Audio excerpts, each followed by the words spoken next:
I'm here with John Chambers, the former CEO and Chairman of Cisco, a two-time WVU alumnus.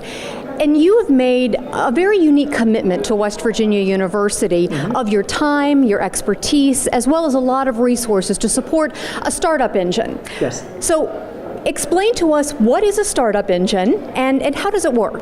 I believe that all job creation across our country will come from startups or small companies. Big companies, unfortunately, are going to shed jobs as they do digitization, artificial intelligence. So it's basically, how do we lead in this location? And I think West Virginia can lead.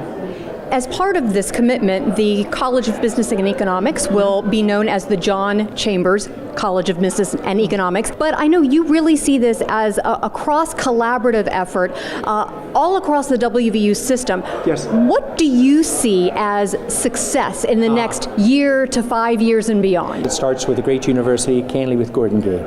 And then it's Javier being the head of the business school, but also the head of startups across all the silos. And what it means is, if we do it right, we'll generate startups at a much faster pace in this state than other states, and we'll be a model for others to follow. And with that goes job growth. I'm curious. I know you're a two-time alumnus, but you've advised leaders in France and India. Yeah. You've headed a multi-billion-dollar company. Why West Virginia? Why here and why now? Well, the first part is, clearly I love the state and love the people, and if there's one place in the world, if I ever got into trouble and I needed to reach out and ask any resident to help, I'd like to be in West Virginia. The second part is, however, the state's ready to change.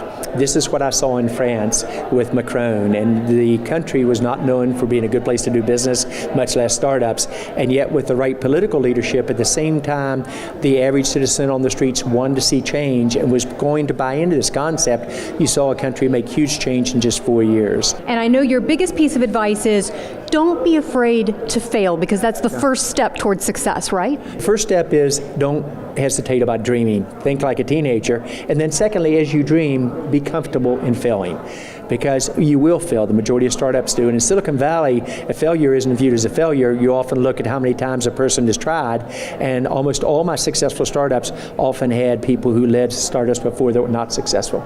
John Chambers, thank you very much. And don't forget, you can learn more about this and other initiatives happening at West Virginia University anytime. Just go to our website, wvutoday.wvu.edu.